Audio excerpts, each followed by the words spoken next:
Tonight, you do not need to go anywhere at all, and yet, very gently, the oldest world may come and rest beside you. Let your body settle in the exact place where it already is.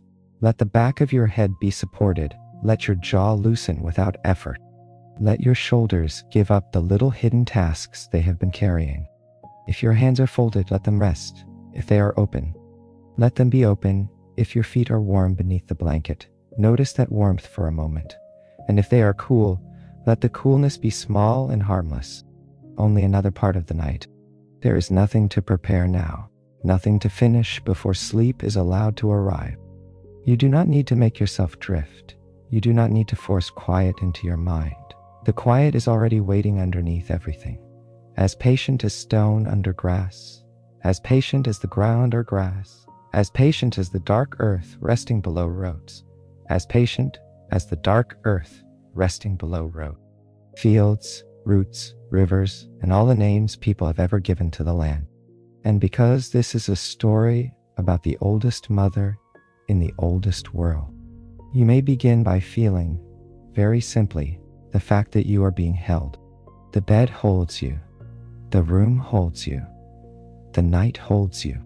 And beneath even these familiar things, beneath your walls and street and sleeping town, beneath all the houses and trees, and buried water and layers of old forgotten seasons, imagine that for a little while, not the earth as a globe turning in cold space, not the earth as a map or a lesson, or a thing that must be explained, but the earth as support, ancient support, a deep steadiness that never asks you to perform for it.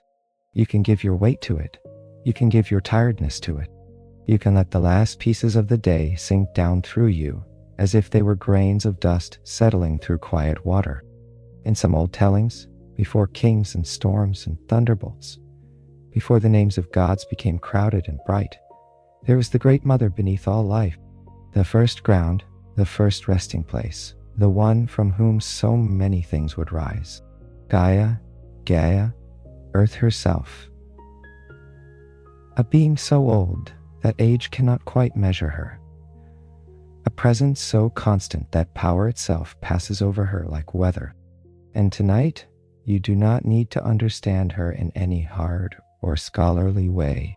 You only need to feel what she means: ground, support, continuity.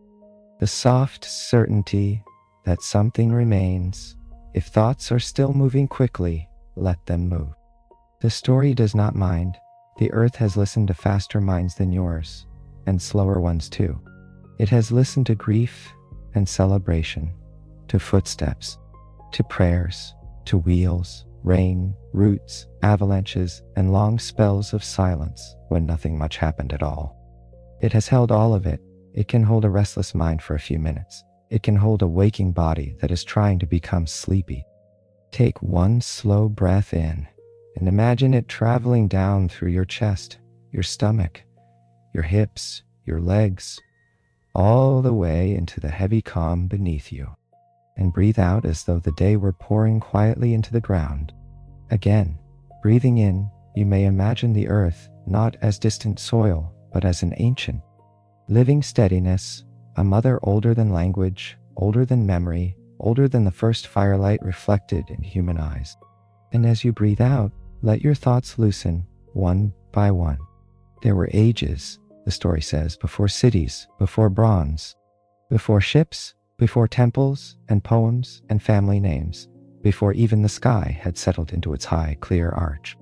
There were ages before morning and evening meant what they mean now, before there were distances to cross or calendars to follow or clocks to consult. In that first immeasurable beginning, there was no need to hurry, because nothing yet had shape enough to be late. There is comfort in that beginning, that once, at the beginning of all things, existence itself was in no rush. Let your mind drift toward that beginning, now, not sharply, not as if solving a puzzle, but the way a small boat drifts away from shore when the rope has been loosened and the water decides the pace. You are safe where you are warm enough, or becoming warm enough. The story can move farther away from the day than you need to. And if you like, You may imagine that with every slow breath, roots are extending downward from your body, not in any literal way, only in the soothing way that images sometimes help us rest. Roots moving into dark, cool soil, roots reaching the old quiet beneath noise, roots touching the patient body of the mother of all living things. Stay there for a moment, in that feeling of being connected to something older than worry. Because before the sea learned to shine beneath the moon, before mountains rose like the backs of sleeping giants, before the heavens were stretched wide above the world, before the loud histories of power and succession and prophecy began to unfold, there was a vast and unmeasured beginning where almost nothing could yet be named. And that is where the story, very softly, begins, before time learned how to count itself, before distance had edges, before there was an above to arch or a below to rest upon. There was a deep first state that old poets called chaos. It is easy, from a waking mind, to imagine chaos as noise, collision, confusion, things breaking apart. But the oldest sense is stranger and gentler than that. Not a riot, but an opening, a yawning space, a vast unformed condition where nothing had yet settled long enough to become itself. No field, no wave, no wind passing through branches, no branch to receive it, no bright sun, no dim cave, no path, no footstep, no memory, only possibility, unarranged and untroubled by shape. It was not empty in the way a cup can be empty. It was more like a silence before music, when every note is still possible, because none has yet been chosen. And perhaps because you are listening in the dark with your eyes closed or half closed, this first beginning is easier to feel than to define. A place without pressure, a place without errands, a place where thought itself has not yet become crowded. If your mind wants pictures, let the pictures stay faint. A great dark openness perhaps, but not a frightening one. More like deep water at night when it is perfectly still. Or the inside of sleep before dreams gather enough color to be remembered. A beginning without form, yet full of room. Nothing in that early state needed to declare itself. Nothing had to prove it existed. Nothing had to stand apart, and because there were not yet boundaries, there was also not yet separation, not yet rivalry, not yet inheritance, not yet the long family stories through which the gods would later contend with one another and with fate. There is something softening in that, a universe not yet crowded by ambition, so for a little while, stay with the old openness if the day has left a tight ring of thought around your mind. Imagine it widening now. Let the walls of your attention move farther apart. Let your thoughts become less like sentences and more like mist. The story can afford to move slowly. It comes from an age in which slow was the only pace there was. And then, in that immeasurable expanse, where possibility drifted without form, something changed so gently that it would be wrong to call it a rupture. It was more like a settling, more like the first certainty gathering inside uncertainty, more like a floor quietly appearing beneath endless space. From the old openness arose earth, not yet meadows or vineyards or snowfields, or coastal cliffs with gulls turning overhead, not yet villages or roads or olive groves. Nothing so detailed as that. First, only the principle of ground, solidity, endurance. The one thing that did not pass through the shapeless beginning, but remained. This mattered more than any later crown or weapon would matter. Because when Earth came into being, existence gained something on which other things could rest. The possibility of support entered the cosmos, the possibility of steadiness, the possibility of somewhere. If you are drifting now, you may let that word somewhere become very soft in your mind. Somewhere to arrive, somewhere to stand, somewhere to lie down. In the old stories, Earth does not stumble into being. She arrives complete in her own nature, not young in the manner of children, not tentative in the manner of new things, but deep, immediate, self-contained. a presence that does not ask permission from the void around it, a mother before children, a foundation before structures, a certainty before rules, and with that certainty, other possibilities begin to lean toward form. If there is earth, there may one day be a sky above it. If there is ground, there may one day be a sea resting in its hollows. If there is a first support, there may one day be life supported by it. But none of this rushes. Nothing in the oldest world arrives in panic. The first ages unfold like breath in sleep, one slow expansion after another. You may notice, as the story moves farther from the human world and deeper into beginnings, that your own thoughts do not need to stay sharp. Let details blur at the edges if they want to. Let the old names drift by like lanterns seen through mist. What matters is not memorizing them. What matters is the feeling beneath them, a world becoming, a calm so ancient that it predates all conflict, a mothering steadiness rising from the formless deep. And if you follow that feeling a little farther, you may sense why the old poets kept returning to earth as more than a place. Because from that first steadiness would come not only soil and root and harvest, but lineage, generation, authority, memory, and the recurring truth that every ruler, however bright or terrible, would always stand upon a ground older than rule. For now, though, the world is still young enough that no one rules. There is only the first great settling, only earth, newly present and already ancient, only the gentle hush that surrounds a beginning before it becomes crowded. And because a beginning this vast can feel almost too airy, let yourself return for a moment to the simple steadiness beneath you now.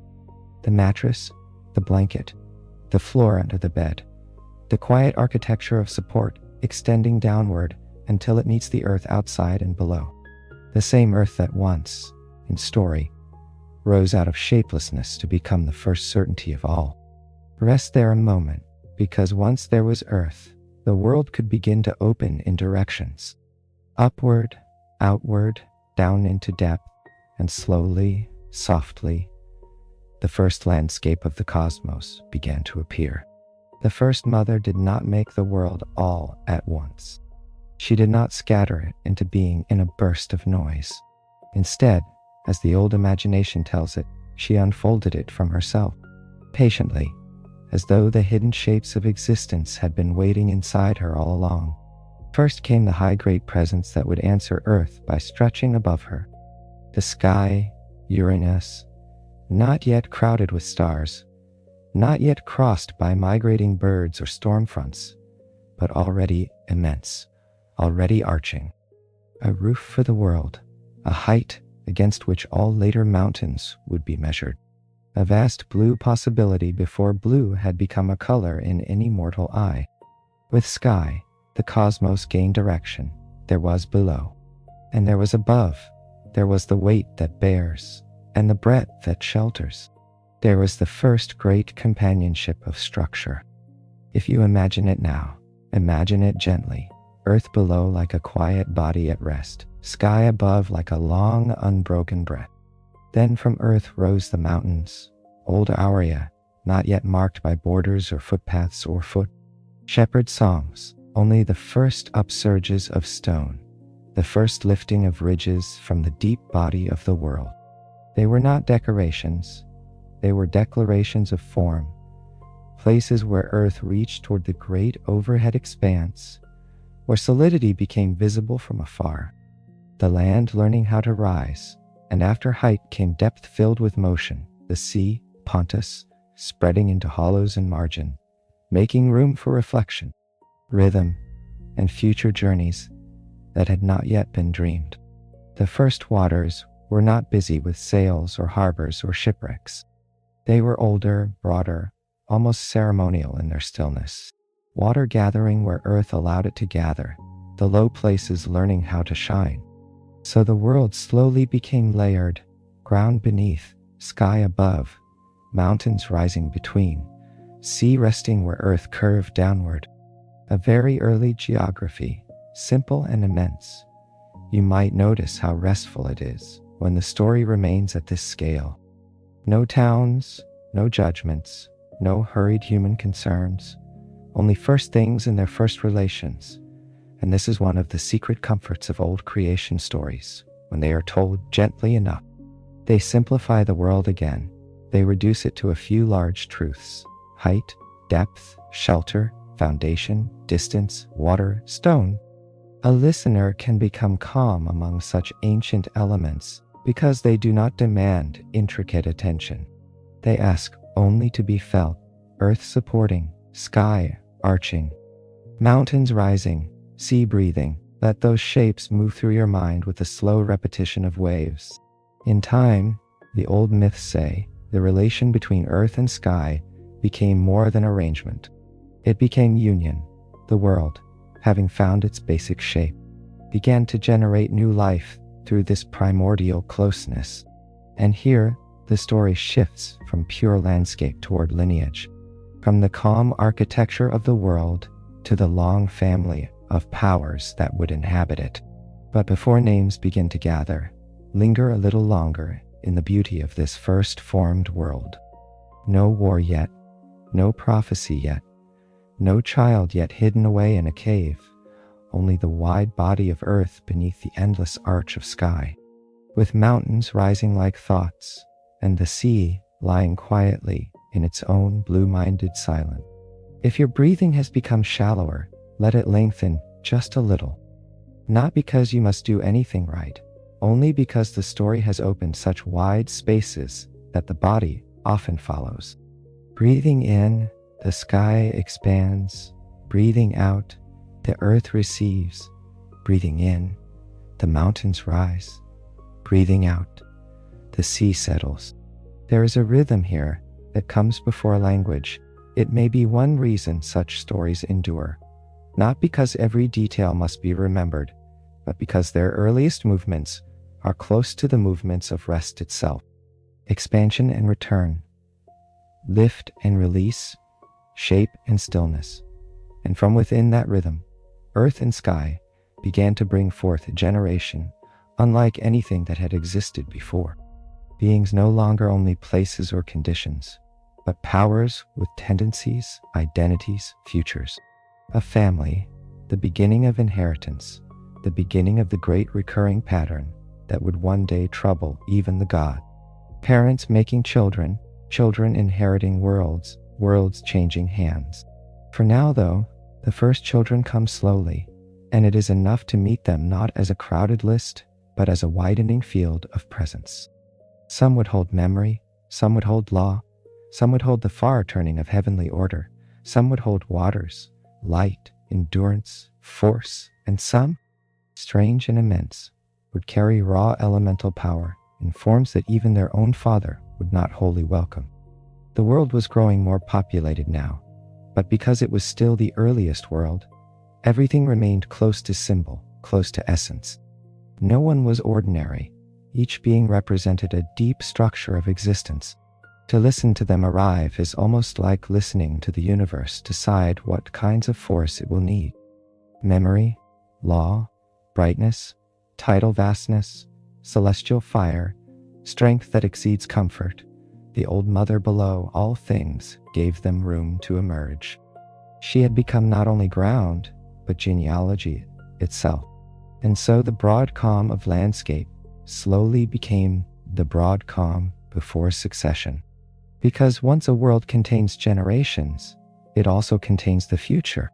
And the future, even in divine houses, does not always sleep peacefully. The first great children of earth and sky arrived in a long and stately generation. They are often called the Titans, though the word can sound sharper in waking speech than it feels in a night story. Here, let them come not as a marching catalogue, but as the first deep powers given names.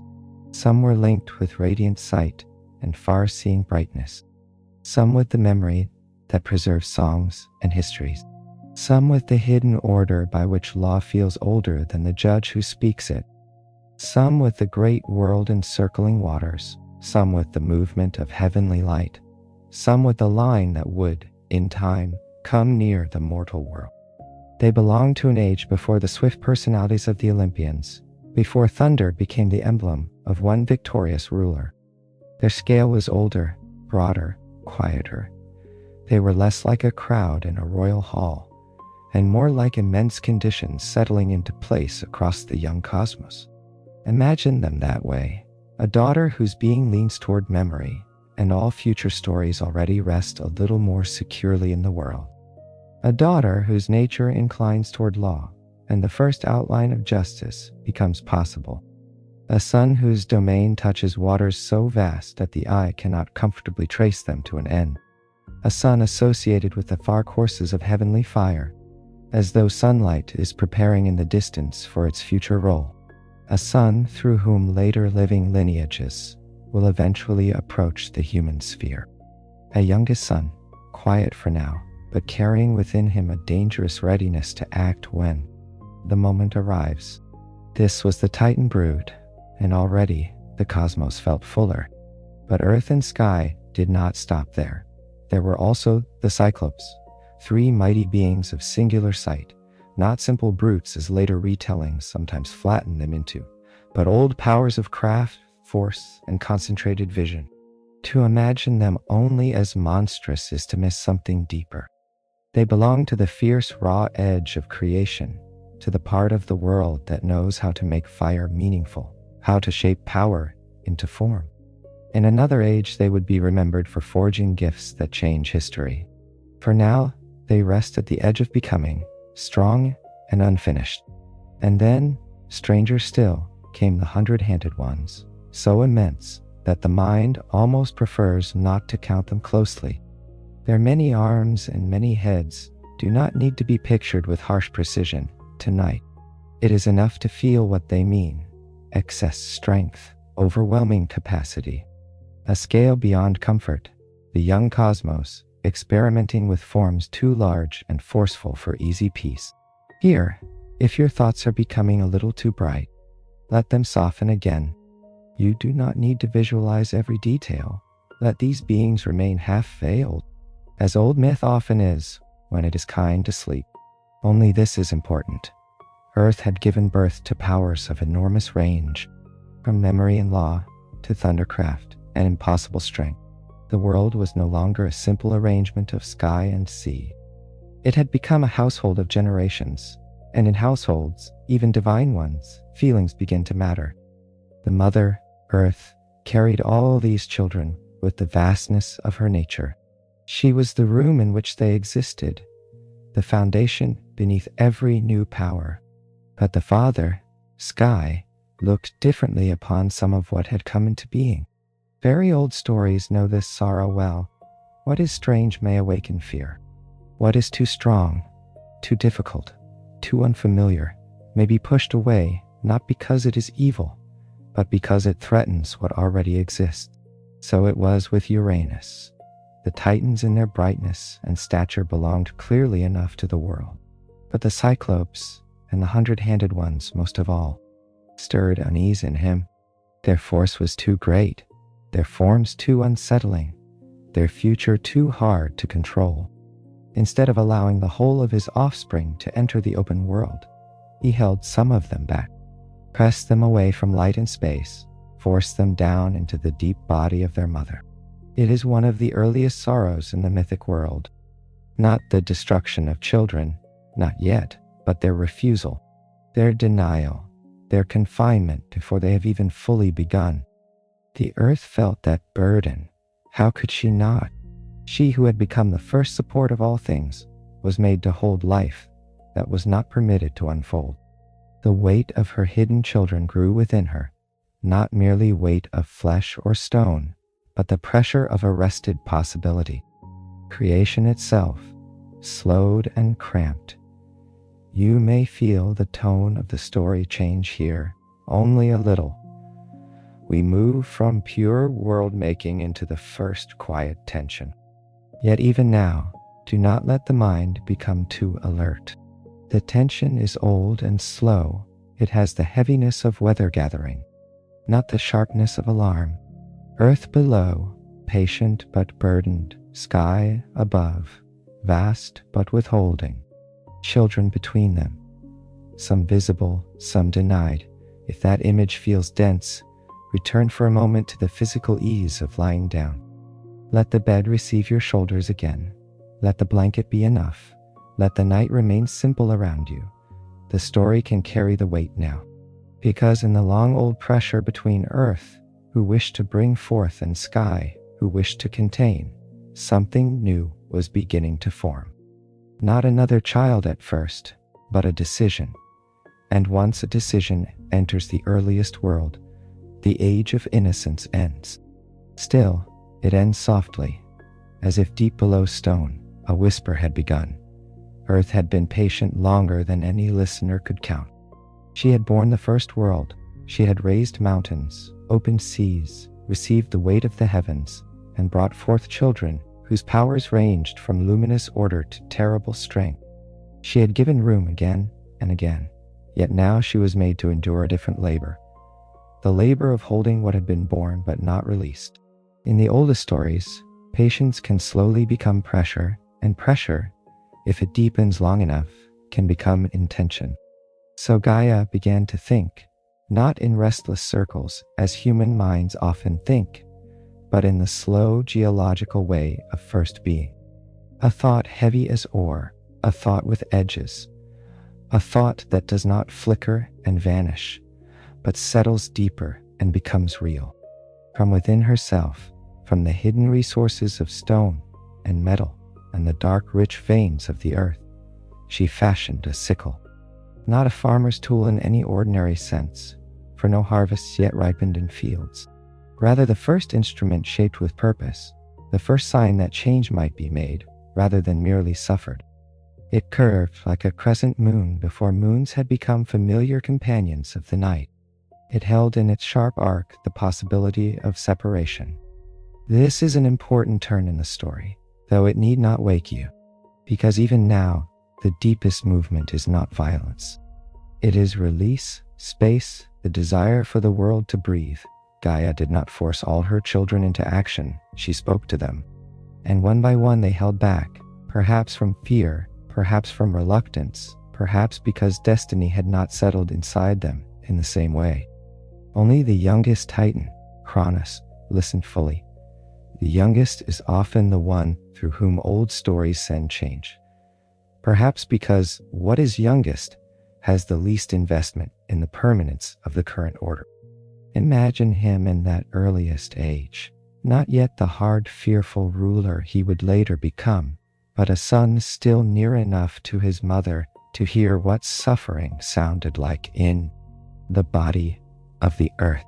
A son clever enough to understand what Sky had done, bold enough to act where older siblings did not, and still the night remains calm, because long before the deed itself, there is preparation. The strange hush before transformation, the feeling that the world is holding its breath, not from panic, but because something immense is about to loosen. Let your own body untighten a little here. If your forehead is furrowed, smooth it. If your tongue rests against the roof of your mouth, let it drop.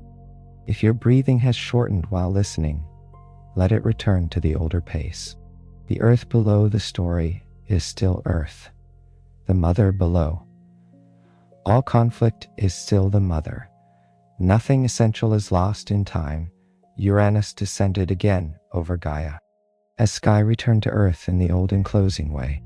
And when he did, Cronus emerged with the sickle prepared by his mother.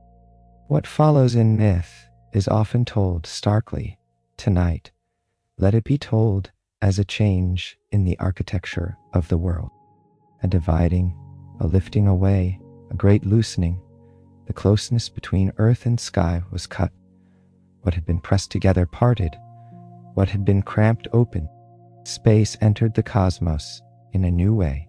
Air, distance, room for movement, room for light, room for generations to stand between their parents, instead of remaining buried within one of them. Sometimes the oldest myths say the world begins not only by birth, but by separation. Boundaries create breath, distance creates possibility. A child cannot become itself while held too tightly in the same embrace forever. Neither, it seems, can a cosmos as sky drew back from earth. The world changed at once and forever. Old power sprang from that turning. The blood of the heavens, falling upon the earth, gave rise to fierce avenging beings and giant forms yet to trouble later ages. From what was cast into the sea would eventually come beauty itself, foam-born and radiant, though that gentler marvel belongs to another branch of the myth. After the separation, creation moved more freely. Once there was room, the world did not remain still. And if the story has become large again, let it widen rather than sharpen. Hear it as weather over distant hills. Hear it as the sea describing its own slow edge in the dark. Earth below, relieved of a burden, sky above, no longer pressing so near. The hidden children, no longer only hidden. The world, for the first time, able to stretch. That is the true feeling of this passage, not horror, release. Once the heavens lifted, the earth could exhale. You may do the same. A slow breath in, a long breath out. No need to linger on the blade now. The point of the blade has already passed. What remains is the open space after it, the quiet after the knot has been cut. And into that new open world, the children of earth stepped more fully. The Titan Age began. The mountains stood clearer. The sea lay broader. The sky receded to its high domain, and the youngest son who had answered his mother took the first great throne of succession. But old stories rarely allow one act of overthrow to end the pattern. Because when a son rises by replacing the father, the future begins to watch him too. Still, that belongs to the next long wave. For now, the world has room. For now, the cosmos is breathing. For now, let yourself rest inside that widened distance, as though the night itself had grown more spacious around you. After the first great separation, the world entered a long, broad age under the Titans. It is tempting, when telling ancient myth, to hurry from one turning point to the next, from wound to crown, to prophecy to war. But for a sleep story, and perhaps also for truth, it is kinder to notice the long middle stretches, the eras in which nothing dramatic happens every moment, the seasons of quiet arrangement, the years in which power simply settles into its shape and the world becomes accustomed to new rulers. So let the Titan Age arrive slowly. Cronus, youngest of the Titan sons, now stood where his father no longer did. Yet he did not rule alone in any narrow sense, because the Titan generation was less like a single bright monarchy and more like a vast old household distributed across the structure of reality. Waters circled the world in ancient breath. Celestial fire found its pathways. Memory held fast. Law began to feel woven into things rather than merely imposed. Far-reaching intelligence, deep tides, radiance, hidden ancestry, all these existed in the persons of the Titans, who seemed to embody not only characters but enduring condition. The earth beneath them remained Gaia. She did not vanish because her sun had risen. She did not become irrelevant because younger powers arranged themselves across the open spaces between sea and sky. Instead, she grew quieter in her influence, and perhaps more profound. Like the ground beneath a great city, she supported without always speaking. Like a mother whose children have grown and dispersed, she was no longer required to guide every motion. Yet their whole existence still depended on the world she had made possible. There is something soothing in that kind of continuing presence. Not the excitement of command, but the permanence of support. If the mind grows too attentive to names and relations here, let it rest on images instead. Great waters moving slowly at the edge of the world. High sunlight beginning its patient courses. The dim and sacred strength of memory keeping stories from vanishing. The sense that law is older than argument. The feeling that all things, however mighty, still stand upon earth. The Titan Age is often remembered as vast and golden, though not golden in a polished ornamental way. Golden more in the sense of distance, of a long morning in the mythic world when rule had not yet become as personal and dramatic as it would under later gods. It was an age of scale, an age of arrangement, an age in which the world became familiar with its own deep structures. Let yourself drift there. No cities yet, clamoring across the plains, no sailors telling harbor tales over wine, no sculpted temples bright under afternoon light. Those belong farther ahead, for now the cosmos still feels large enough that a ruler can govern across horizons few beings have crossed. Mountains stand like first thoughts. Rivers are only beginning to dream their future names. Clouds pass high over a young earth that still remembers the closeness of primordial beginnings. And through all of it, Gaia abides, not always at the center of every event, but underneath the meaning of every event. Sometimes this is how the most important figures work in old stories. They recede a little so that their importance can be felt everywhere. The mother of all does not need to shout to remain central. Her children rule, contend, plan, marry, and prophecy. Meanwhile, she remains the condition that allows any of it to happen. The vast recipient, the bearer, the witness, if you are drifting nicely now. Let the words become slower in your mind. The waters encircle, the light keeps its course. Memory does not hurry, law does not sleep, the earth remains. This is the calm heart of the Titan Age. And it serves an important purpose in the story. It tells us that succession does not only create chaos. Sometimes it creates a long stillness, a broad plateau between upheavals, an age in which the world gathers itself and breathes in the new arrangement. That is why this middle era matters. Without it, the later fears would feel less human, even among gods. Because what Cronus receives is not merely authority. He receives time enough to become attached to authority, time enough to imagine it lasting, time enough for the throne won through change to begin feeling natural beneath him. And once power feels natural, the thought of losing it changes shape. It becomes harder to bear, more intimate, more frightening. But there is no need to rush there yet. For a little longer, remain in the stillness. Imagine vast Titan presences occupying the world, not like soldiers at their posts, but like old principles, each settled into the domain that suits them. One tending brightness, one holding remembrance, one linked to generative waters, one associated with inquiry or far intelligence, one tied to the slow lines through which future races and future troubles will one day emerge. And among them, Rhea, sister and consort to Cronus, carrying in her nature a softer counterforce to rule. Fertility, nurture, continuity, the feeling of warm life moving forward.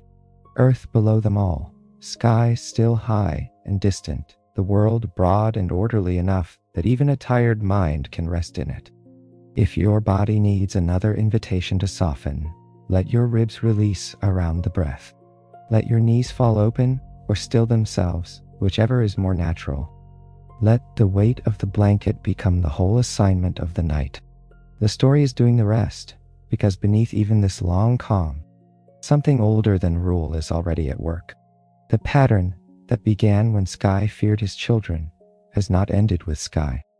It has only gone quiet, and quiet things, in myth as in sleep, often continue moving long after the surface appears still. Fear does not always arrive with shouting. Sometimes it enters a kingdom like a draft under a door, hardly noticeable at first, and yet impossible to forget once felt. So it was with Cronus. He had risen by answering his mother and replacing his father. He had inherited not only rule, but the memory of how rule can be lost. The old prophecy spoken over him, whether as curse or warning or the simple logic of succession, remained near.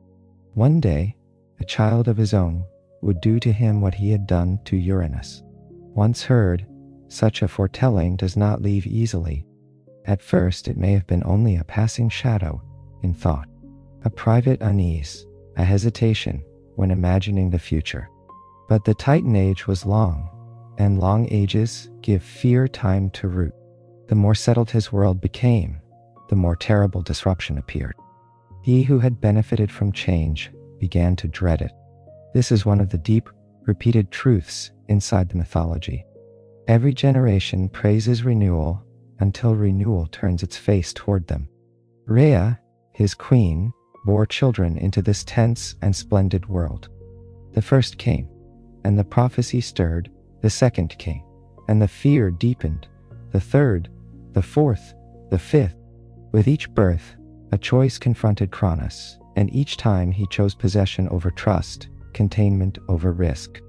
He swallowed the children, not in the ordinary mortal sense, not as an image that needs to be made sharp or terrible here tonight, but as a mythic act of taking the future back into himself, as if by enclosing his offspring within his own being he could halt time, halt succession, halt the slow handover by which old power becomes old memory. It did not bring peace. How could it? A future devoured does not stop existing. It only darkens. Rhea felt the weight of this pattern. Child after child taken from open life, not by distance, not by illness, not by chance, but by fear. The house of the Titans remained outwardly vast and orderly, and yet, at its center, there was now a hunger, a refusal, an old familiar compression. Cronus had become like the father he replaced, though in a different form. Sky had hidden children within earth. Now the sun hid children within himself. What changes in mythology often changes incompletely. If that thought is a little sad, let it remain soft. These are night thoughts, not wounds to investigate. The story does not ask you to take sides as if you were standing in a court. It asks only that you notice the pattern. Fear closes what should unfold.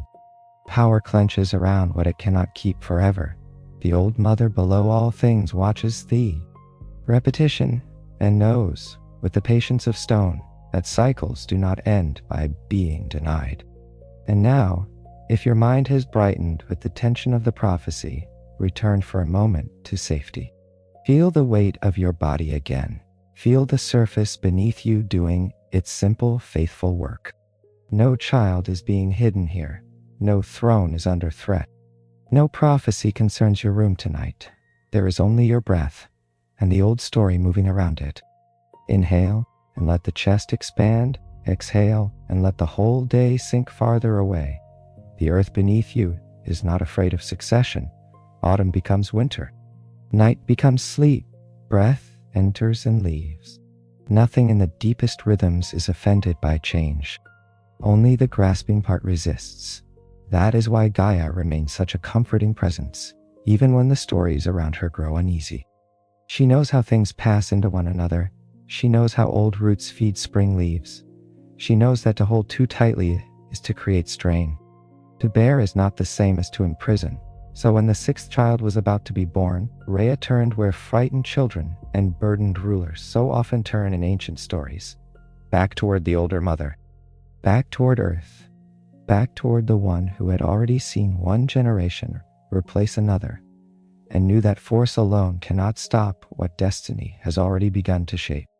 The plan that emerged was not loud. It did not need armies yet.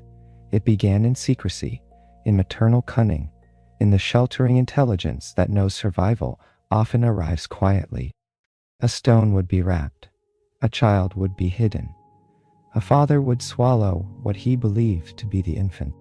The future would escape not by conquest, but by being overlooked in the right dark place. Before we follow that child into hiding, linger for one more moment on the eerie calm of the Titan court.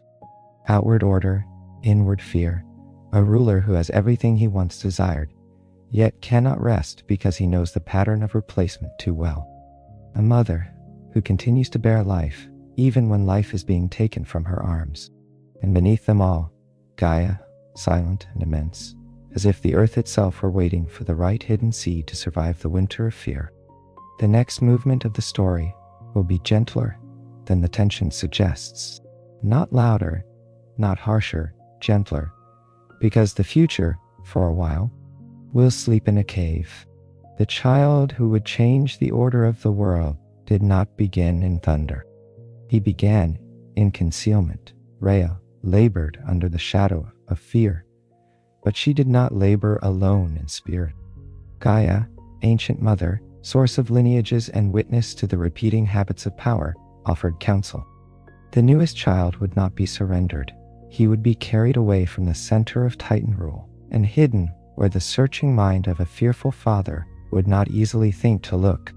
So the infant Zeus was taken to Crete, not the Crete of crowded maps and modern harbors, but the old mythic island, remote in the sea, ringed by cliffs, washed by light, and holding in its interior the kind of cave that feels less like a hole in rock than a chamber remembered by the earth herself.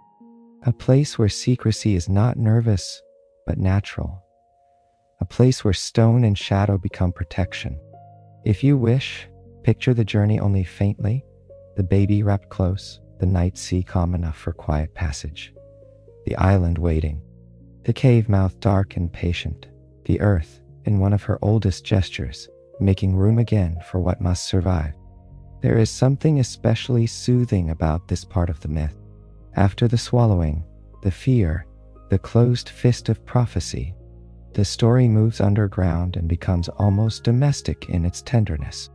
A hidden child, caretakers in shadow, a cradle made not of carved wood in a palace, but of rock, echo, and cool, sleeping earth. Old tellings give him nurses and guardians, nymphs, divine attendants, a goat whose milk nourishes him, armed dancers who clash their weapons to drown the sound of his crying. You do not need to hold every version at once.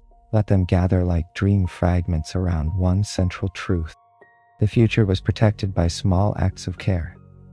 It was not only power that preserved Zeus, it was attention, secrecy, feeding, holding, the practical tenderness without which even destiny does not reach adulthood. The cave itself matters.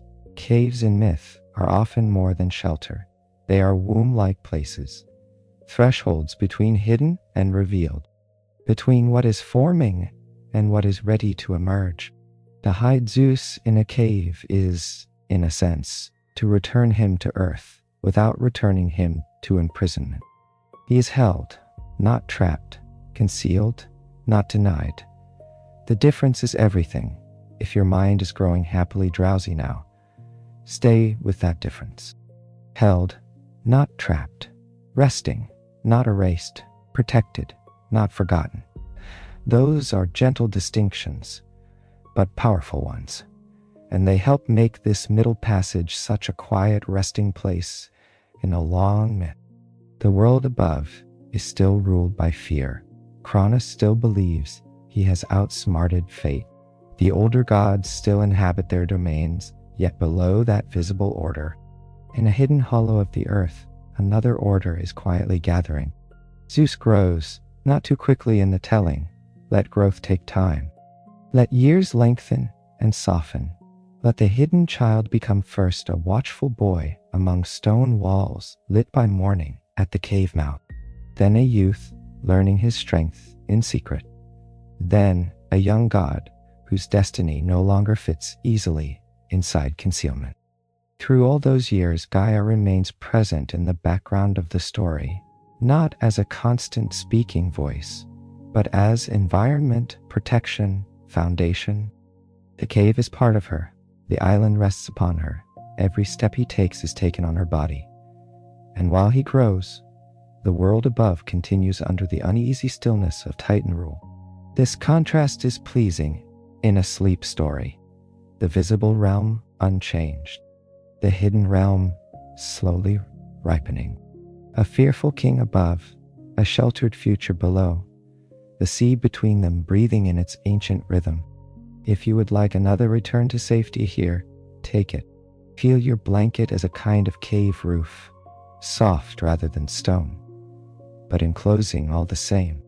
Feel the pillow holding your head the way the cave holds echo. Feel the room around you, dark enough, quiet enough, ordinary enough. And let that ordinariness become deeply comforting. Myths can travel through your mind, but your body may remain in the familiar human world, safe in its own small shelter. Breathing in, you gather calm. Breathing out, you let the old palace fears drift away. There is an art in sleep storytelling that belongs especially to this kind of hidden growth passage. The stakes remain, but the energy drops. The world narrows to nurturing details. The future does not yet need to announce itself. It only needs to survive. Listeners can rest there, because survival, in these moments, looks like being cared for in secret. And eventually, of course, the hidden child becomes the returning son. That is the shape of the old pattern. What is concealed ripens. What is nourished grows. What is feared but denied approaches in quiet steps, while the ruler imagines himself secure. Yet even the return will not happen all at once. Before battle comes revelation.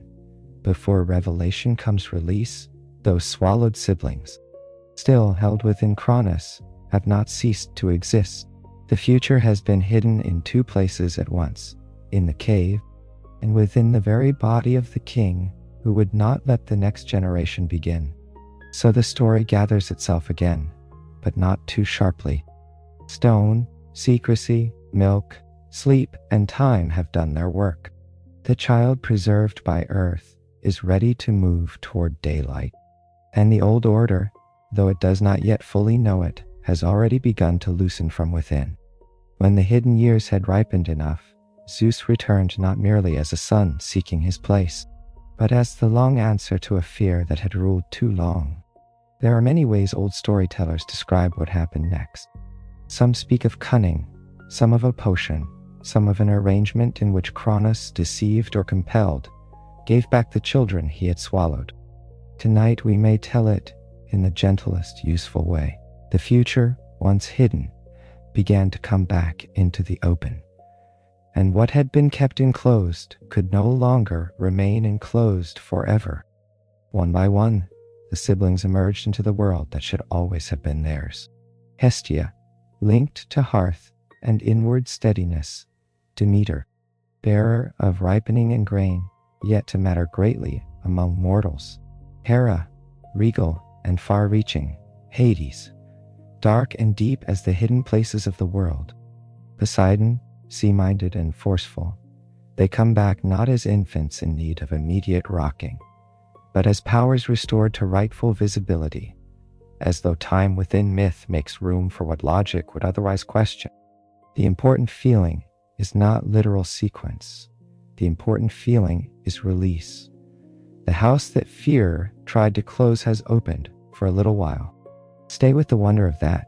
Things taken are returned. Things hidden become visible.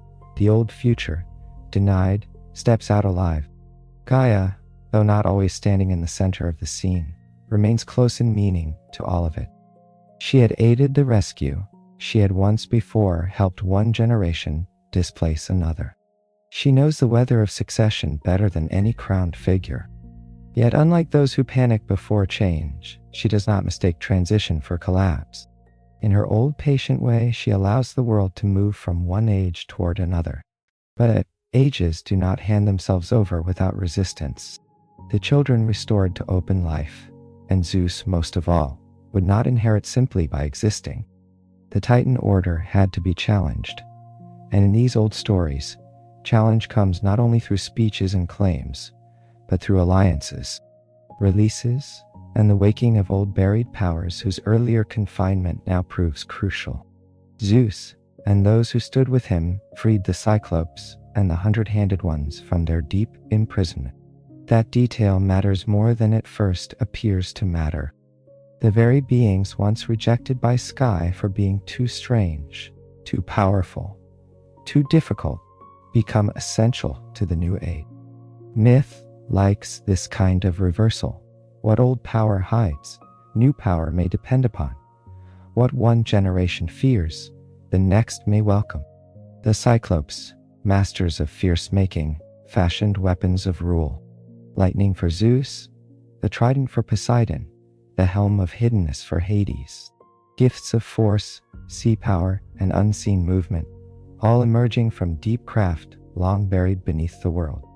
And the 100-handed ones, vast in strength, would lend overwhelming endurance when the long conflict began. If the story's energy is rising here, Let it rise only like distant thunder beyond hills, not like a storm breaking overhead. We are approaching the Titanomachy, the great war between older and newer gods. But for a sleep tale, the war need not be crowded with blows. It can be understood as a turning of the world, a changing weather of authority, a long struggle in which the cosmos decides which generation will bear the visible crown. Return to safety for a breath before that change fully opens. Feel again the earth beneath you, older than both sides, older than the thunderbolt, and older than the throne it secures, older than the sea god's trident, and older than the dark helmet that conceals its wearer. The earth does not tremble because one ruler replaces another. It has carried too many eras to be astonished by succession. Perhaps that is why Gaia remains such a calming center in the tale. Even when her children and descendants prepare for war, she herself continues to mean ground, support, continuity, endurance. In a story full of inheritance and fear, she represents the truth that something remains stable, while power shifts above it. So when the war approaches, let your mind hold two layers at once. Far above, the younger gods gathering allies, the old order drawing itself up in resistance, thunder being prepared, great strengths being summoned. Far below, the earth unchanged in her depth, holding both armies, receiving every footstep, knowing that when the noise passes she will remain. That double awareness softens what comes next. The Titanomachy is coming, but it comes inside a world still held by the mother of all. The war between Titans and Olympians lasted, in the old imagination, for years beyond easy counting. If you picture it too sharply, it becomes a waking story. So let it remain broad, let it remain half-veiled, let it unfold in slow, immense strokes, like weather on a world-sized canvas. On one side stood the elder powers, ancient and enormous, born in the first ages when the cosmos was still sorting out its own foundation. On the other side stood the younger generation, restored, allied, equipped with the gifts of those once hidden away. Between them stretched the question that has moved through the whole myth from its beginning. Who will carry authority now? Lightning answered from the sky. The earth shook with the tread of the 100-handed ones. The sea knew upheaval. Mountains echoed. But in the hush of a night story, the deepest reality of the Titanomachy is not noise. It is inevitability, prophecy ripening, suppressed futures returning. A world handing itself to a younger order. Imagine long campaigns across mythic landscapes no mortal geography could fully map. Bright clashes at the edges of cloud, the old gods resisting not merely out of cruelty, but because old orders rarely understand how to surrender. Younger gods pressing forward, not merely out of ambition, but because life pushes toward its next arrangement. The 100-handed allies hurling vast force, the forged weapons of the Cyclops translating hidden craft into visible rule. And yet even in this great contest, not all Titans stand in the same relation to the war. Some later traditions spare certain ones, or remember them differently. This too is soothing in a way. Myth is not a machine. It leaves room for variation, for margins, for softer edges around certainty. You do not need to sort every allegiance tonight. Let the conflict remain what it most deeply is, an immense transition. If that word helps, rest on it. Transition, not annihilation, not the end of the world, transition. One order lowering, another rising, the old mother beneath both remaining what she always was. There is hidden comfort in remembering that even the greatest divine war does not break the ground beneath it. Gaia is not erased by the struggle among her descendants. She bears it, witnesses it in some strands of the myth she advises. In others, she simply remains the setting in which history unfolds. Either way, the earth herself is never a passing figure. She is the continuity that makes succession possible without turning reality to nothing. As the long war drew toward its end, the younger gods prevailed. Zeus, thunder-bearing now, established himself as the visible ruler of the heavens. Poseidon took the sea into his dominion. Hades received the deep, unseen realm below. The older rebels were cast down, many into Tartarus, the far abyss already old before the gods began their family quarrels. There, with terrible gates and old night around it, confinement returned in another form, as it so often does in these stories. What one age does to another is seldom entirely new. And still, the world did not end. That is worth saying softly, because it is one of the quiet reassurances hidden inside this myth. Even after the sky is severed from the earth, even after fathers fear sons and sons replace fathers, even after war rolls over the early cosmos, the world remains habitable to story.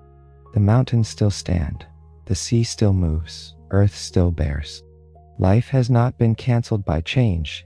If anything, the pattern has simply moved forward. Older gods become memory and warning. Younger gods become present authority.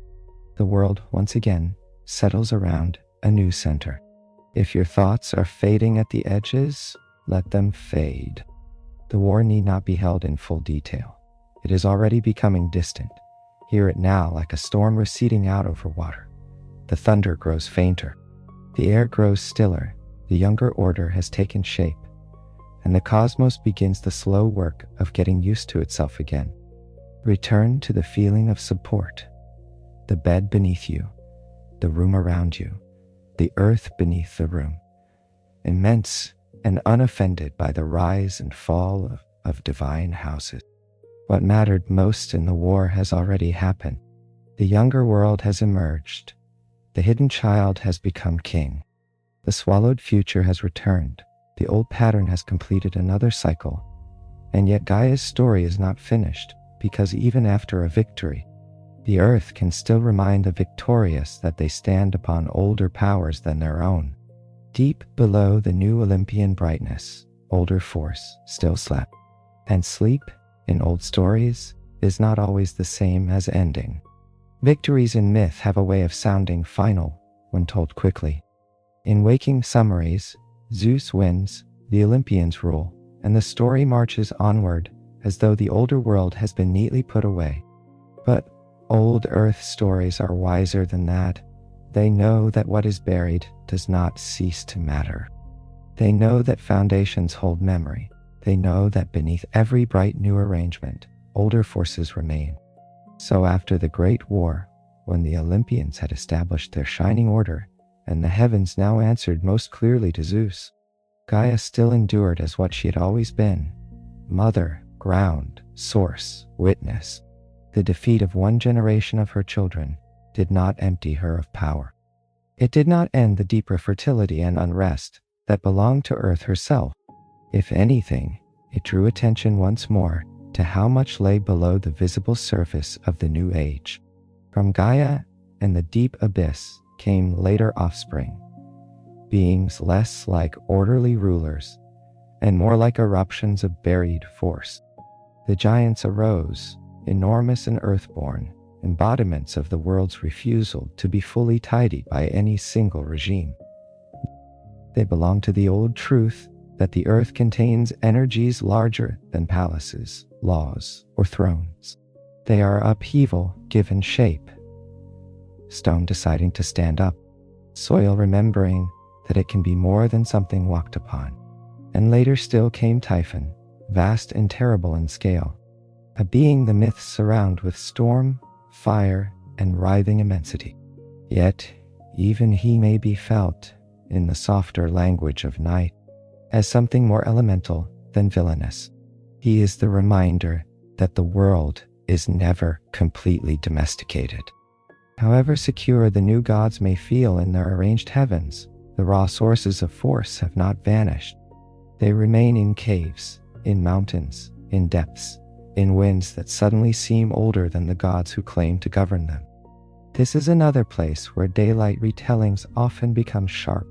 Tonight, it can remain only vast, distant, and majestic. Imagine the Olympian world, newly ordered, bright with authority, and then beneath it the old unease of the earth stirring. not out of petty anger alone, though some later poets lean that way, but out of the deeper law of myth. No order becomes absolute without being tested by what lies underneath it. The giants challenge, Typhon rises, Zeus is forced to prove that his reign is more than inheritance and thunder. Yet, as these later conflicts unfold, Gaia remains strangely dual. She is mother of the challengers, yes, but also the abiding ground of the world their challenge would shake. She is never reducible to one side. That is part of her greatness. She exceeds faction. She contains contradiction the way real earth contains both seed and earthquake. Meadow and chasm, gentle hillside and buried fire. If your mind has grown bright again with the scale of these forces, return once more to the safe thread running through everything. The earth beneath you is not in revolt tonight. It is only holding. The mountain in the myth may tremble, but your pillow remains soft. The cave in the story may hide dangerous things, but your room holds only the ordinary blessed quiet of late hours. And what the myth most deeply says is not that terror is everywhere. It says that power never fully escapes its source. The sky god may win, but he still stands above ground, not of his own making.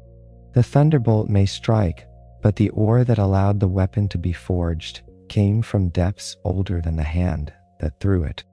So even when Zeus confronts these later earthborn powers and prevails, sealing some beneath mountains or casting them back into the hidden places, the victory has a different flavor from the Titan War. It feels like the birth of a new order and more like a negotiation with the old foundations. The Olympian king learns, in effect, that kingship must coexist with what cannot be fully erased. This is a comforting idea when approached gently, not because chaos wins, but because no regime of fear or pride is ever total. Beneath rule, there is always something older, something that remembers a deeper rhythm. Gaia is that rhythm. She remains after the Titans fall. She remains after the Olympians rise. She remains when rebellion stirs and when rebellion is quieted. She is the unexhausted mother, the reserve of being from which new forms can still emerge. The truth that the world is not merely a court arranged under one god's command, but a living body with memory and depth. Let that thought relax you rather than trouble you. Depth can be restful. The sea is restful partly because we know it is deeper than we can see. The night sky is restful partly because it goes beyond our counting. The earth is restful partly because its hiddenness is gentle to us. We are allowed not to know everything below. So when the story speaks of giants and Typhon and later upheavals, hear beneath it a slower reassurance. The world remains alive. The foundations remain potent. Even the brightest authority has not emptied creation of mystery. And now, as the last great shocks of rebellion fade, the story begins to quiet again. The mountains close over what has been buried. The thunder returns to distance. The rulers of heaven keep their seats. And Gaia, never gone, watches as the world settles after yet another storm. When the loudest ages had passed, Gaia's role became quieter, but not smaller. There is a difference. Some beings in myth burn brightly for a moment and then recede because their importance belonged to a single turning point. Gaia is not like that. She grows quieter because once foundations are laid, they need not constantly announce themselves. The house depends on them all the more because they are not always seen. So in the Olympian age, when Zeus held the sky, Poseidon the sea, and Hades the deep hidden realm, Gaia remained as origin, oath ground, sacred memory, and the continuing mother of all living things. Mortals would come later with farms and cities and graves. Gods would marry, quarrel, promise, punish, seduce, wander, and intervene. Yet beneath all these more vivid later myths was the older certainty that Earth herself still mattered. In ceremonies she mattered, in blessings she mattered, in vows she mattered, in the slow turning of seed toward harvest and body toward burial she mattered. The old imagination remembered her not only as a figure from the beginning, but as a presence still near wherever life touched ground. There is a beautiful humility in that. Gaia does not need the dazzling courtly personality of later deities. She does not need dramatic entrances on chariots or beloved epithets cried out by poets. She is invoked by contact itself, by kneeling, by planting, by swearing upon the earth, by feeling the ground receive rain, bodies, roots, temples, ash, and memory. At times, the stories place her at sacred occasions, offering gifts that symbolize continuity and abundance. At times, she appears through prophecy, for who better than earth to know what grows from what has been sown? At times, she seems almost to disappear into the fabric of the world, and that too feels fitting. The most constant powers are not always the most theatrical. If sleep is nearing now, you may let the myth become even softer. No need to track which poet said which thing. No need to sort rival versions. Only feel the pattern that has emerged. First, the formless deep, then earth, then sky, mountain, sea, then children, then fear, then release, then rule, then prophecy, then hiding, return, and change, then later tremors, and through all of it, the same underlying presence. The mother below, every era. What a restful structure that is, when heard in the night. So many events, and yet one continuity. Perhaps that is why Gaia has remained such an enduring figure, even when listeners forget the precise branches of her enormous family tree. People sense in her something recognizably true, not only that life comes from the earth, but that all stories, all empires, all personal dramas, all divine contests finally require a ground beneath them, a place to stand, a place to return, a place to be laid down. There is tenderness in that last thought too, for Earth is not only the source of life in myth, she is also the receiver at the end of effort, the holder of weariness, the keeper of bones and seeds alike. What falls into her does not always vanish. Sometimes it rests, sometimes it transforms, sometimes it waits. If the day has been heavy, let Gaia mean that to you now. Not a goddess demanding worship, not a lecture topic, not an abstraction, but a deep permission to be supported by something older than your strain. Maybe that is what all the old reverence for Earth was trying, in part, to say. That the world is not only a stage on which we strive, it is also a body that bears us, a body that does not resent our tiredness, a body that has room for endings, beginnings, and long pauses between them. That is why the later myths feel gentler when Gaia appears in the background. Her presence brings perspective. Gods may argue, but the earth remains patient. Heroes may boast, but the earth will outlast the boast. Cities may rise in stone, but stone itself belongs first to earth. Even love, war, law, harvest, and death all eventually touch ground. And tonight, you touch it too, in the simplest human way. Through mattress and floor and the hidden architecture of the house, your resting body is connected to the same old planet that myth imagined as the first mother. Not because a belief must be insisted upon, but because the image is soothing and the truth of support is real. If you need another return to safety, let it be this one. You are not floating unheld. You are not required to remain alert. You are not outside the world. You are within it, and it is beneath you. The story no longer needs to rush. Its great events are behind us. Its meaning has become broad enough to drift in. We can move now from mythology toward atmosphere, from events toward presence, from genealogy toward the old quiet that was already there at the start. Because after all storms, Earth remains Earth, and after all stories, the listener may simply rest. By now, the world of the myth has become very large and very old. The first openness of chaos feels far away, and yet it is still somehow near. Like a childhood room remembered only by its light. The titans have risen and fallen. Zeus has secured his sky-bright throne. Deep powers have challenged him. the younger gods have arranged themselves across sea, heaven, and underworld.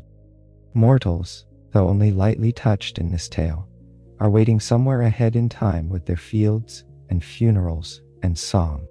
And Gaia remains, not triumphantly, not loudly, just faithfully. This may be the most beautiful part of her story. She is not the hero who wins and then keeps the center of attention. She is not the rival who vanishes after defeat. She is the basis, the first place, the continuing place, the one in whom beginnings and endings both make sense. There is a kind of peace in stories that discover their deepest meaning, not in conquest, but in continuity. So let the myth loosen now. Let crowns become less important. Let weapons grow distant. Let prophecies dissolve back into the long, patient pattern that produced them. Imagine the earth after storms have passed, hills cooling in dawn's shadow, caves keeping their secrets without malice, forest roots pushing a little deeper year by year, rivers unbothered by the names of kings, the sea laying silver under moonlight, grass moving in wind that no one owns. This too is Gaia. Not only the mother of gods, but the ordinary persistence of the world once drama has receded. If your eyelids are heavy, if the story has begun to blur into a softer field of images, that is exactly right. We no longer need the hard edges of sequence. We can rest in association now. Earth and sky, root and stone, sea and mountain, mother and witness, beginning and return, and perhaps, very gently, you may feel the hidden loop that has run beneath the whole telling. Who remains when rulers change? Who remains when fear swallows the future? Who remains when war spends itself? Who remains when mountains close over buried powers and the heavens declare a new king? The earth remains. The mother remains. The foundation remains. That is the answer the myth has been giving all along. And because it is such a steady answer, the mind can relax inside it. There is no need to chase every branch of the family tree. There is no need to hold every episode. The whole great story can become one single, calm recognition. Beneath every cycle, there is something that bears the cycle. Rest in that for a little while. Your own life has cycles too. Busy days and quiet ones. Seasons of effort. Seasons of confusion. Small successes. Disappointments that once felt large and now feel softened by time. Worries that seemed permanent until they pass. The myth does not erase such things, but it can make them feel proportionate. It reminds you that change belongs to life, that not every passing tension needs to be treated as final, that something in you may learn from the earth how to remain, not rigidly, not stubbornly, quietly, as ground remains, as stone remains, as the night remains, while thoughts come and go within it. There is no need to make this into a lesson, only a sensation. The sensation of being supported, the sensation of not having to rush toward a conclusion, the sensation that the story, like sleep, does not need to snap shut in order to be complete. That matters now, because the best sleep endings do not slam the door behind the listener. They leave it slightly open. They let the mind keep drifting, even after the last words grow faint. They do not say, everything is finished. They say, you may keep descending if you wish. So let Gaia become almost formless again, almost like the first certainty, dissolving back into the dark support beneath your own body. You do not need to see her clearly, only feel the idea. The old mother under everything, the broad earth holding stories, oceans, bones, forests, rain, footsteps, and sleeping houses. The same earth beneath the bed, the same steady receiving presence that asks for nothing from you tonight except that you rest. If another thought rises, let it rise and settle like dust in still air. If another image appears, let it come and fade. The story is no longer taking you forward. It is laying you down more deeply into what has been here all along. And there is still a little way to drift. There is one more gentle thing to notice before the words fade even further. In almost every part of this old tale, someone tries to keep hold of a world that is changing. Sky tries to keep his children from entering the light. Cronus tries to keep the future from being born. Even Zeus, in the bright confidence of victory, must learn that kingship does not erase the older depths beneath him. And each time, the same quiet truth returns. What is meant to unfold cannot be stilled forever by fear. What is hidden may ripen. What is buried may continue sleeping for ages. But sleep itself is not destruction. It is only another form of waiting. That is a comforting thought at night, because human lives also contain things that are not resolved all at once. Feelings sink out of sight and return later with softer edges. Questions remain unanswered for a season, and then, without fanfare, become easier to carry. Grief changes shape, hope disappears, and then is found again in a smaller, steadier form. Much of life happens underground, so to speak, below speech and planning, where the mind cannot supervise every process. The myth understands this. Gaia understands this. The earth grows roots in darkness. Seeds split where no one watches. Stone shifts so slowly that change is almost identical with stillness. So if there is anything unfinished in you tonight, let it be unfinished. You do not need to force it open. You do not need to swallow it down. You do not need to solve it before sleep. Let it rest in the deeper ground, where not everything has to be visible in order to continue becoming what it will become. This is another hidden gift of the story. Beneath all its gods and ages and upheavals, it offers permission to trust slow processes, to believe that not every transformation looks dramatic from the outside. Some of the most important changes in the myth happen in darkness, in caves, in hidden depths, in womb-like spaces, in the silence after one order loosens and before another is fully named. Perhaps sleep itself belongs to that same family of hidden transformations. You lie down as one thing, you wake as something slightly altered, though no trumpet announced the change. The earth has always known how that works, and perhaps now, as the last edges of attention soften, you may let yourself belong to that older wisdom for a while. Now, let the myth become almost as simple as the first breath. No more courts, no more contests, no more need to remember who stood against whom. Only the old pattern of resting in a world that is holding you. Feel your body again, not as something separate from the story, but as the small human center in which the story has come to rest tonight.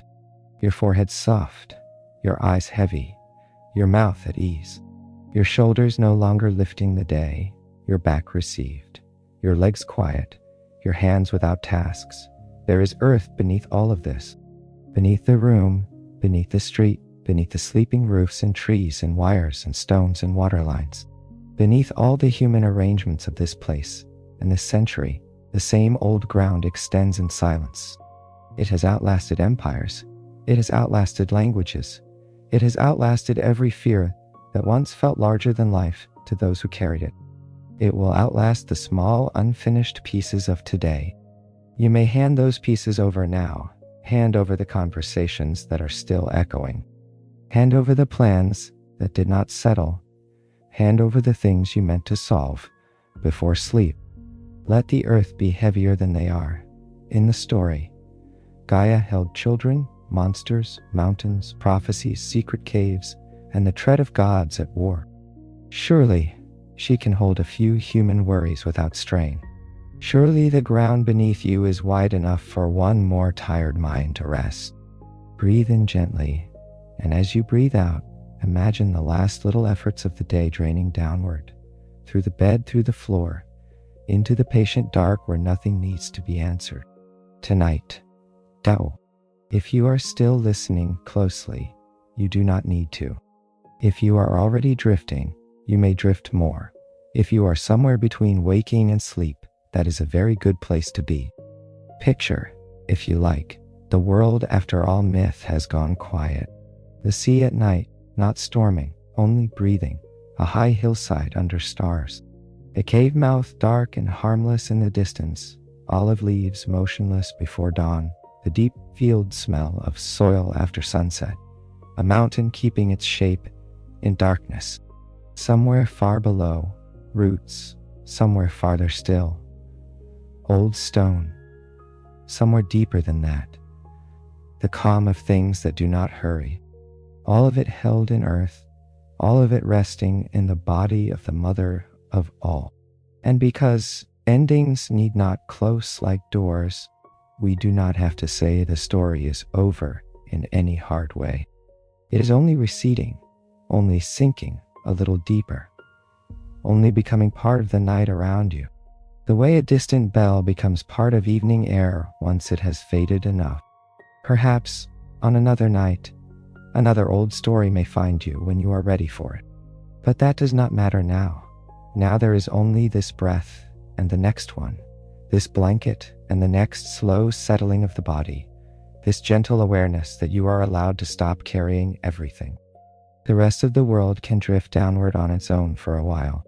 Far enough now. Let the sky be high and distant. Let the sea remain in its hollow. Let the mountains stand without asking anything of you. Let the old gods become quiet names carried away by sleep. Let Gaia remain only as a feeling of support beneath all feelings. Nothing to do, nothing to remember, nothing to keep lifted. The earth keeps you, the night keeps you, and if sleep comes now, let it come as naturally as a seed giving itself to soil, as naturally as darkness gathering in the roots of trees, as naturally as mist lying down in a valley, as naturally as an ancient story settling into silence without ever fully ending. Rest a little more, sink a little more. The ground is still here, the mother is still here, and the quiet can go on without word.